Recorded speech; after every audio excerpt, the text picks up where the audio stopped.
कहानी मौन भक्ति का चमत्कार। जब माता रानी स्वयं द्वार पर आईं।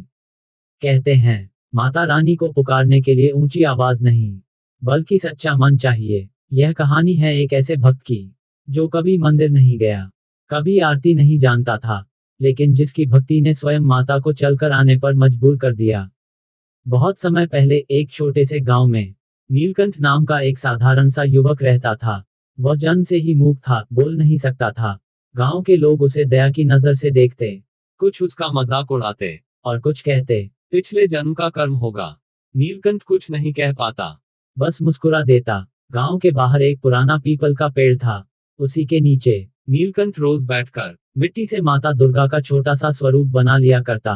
कोई मंत्र नहीं, कोई घंटी नहीं, बस आंखों से आंसू गिरते और मन ही मन वो माता को देखता रहता। एक दिन गांव में महामारी फैल गई। बच्चे बीमार पड़ने लगे, घर घर डर का साया छा गया। लोग मंदिर पहुंचे, हवन किए, मन्नतें माई, पर स्थिति और बिगड़ती गई। उस रात नीलकंठ ने कुछ अलग किया। वह पीपल के नीचे बैठा, मिट्टी की माता को देखा, और पहली बार उसके मुंह से आवाज निकली नहीं, लेकिन उसका हृदय फट पड़ा। वह जमीन पर लेट गया और माथा टेककर मौन में ही रोने लगा। उसकी आंखों से बहते आंसू मिट्टी की मूर्ति पर गिरने लगे।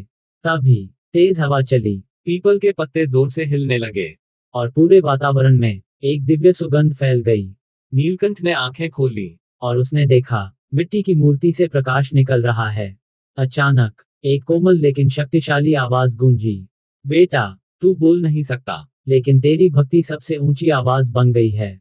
नीलकंठ कांपने लगा। उसके मुंह से अपने आप शब्द निकले, माँ। यह उसका जीवन का पहला शब्द था। उसी पल गांव की महामारी रुक गई।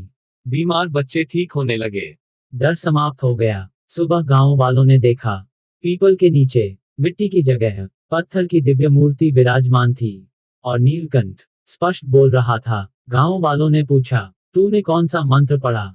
नीलकंठ बोला, मैंने कुछ नहीं कहा, मैंने बस माता को महसूस किया। तभी से उस स्थान पर माता रानी का मंदिर बना और लोग कहते हैं जो भी वहां सच्चे मन से मौन में प्रार्थना करता है, उसकी आवाज माता तक जरूर पहुंचती है। माता रानी को शब्द नहीं चाहिए, उन्हें चाहिए निष्कपट भक्ति। अगर दिल सच्चा हो तो चुप्पी भी प्रार्थना बन जाती है।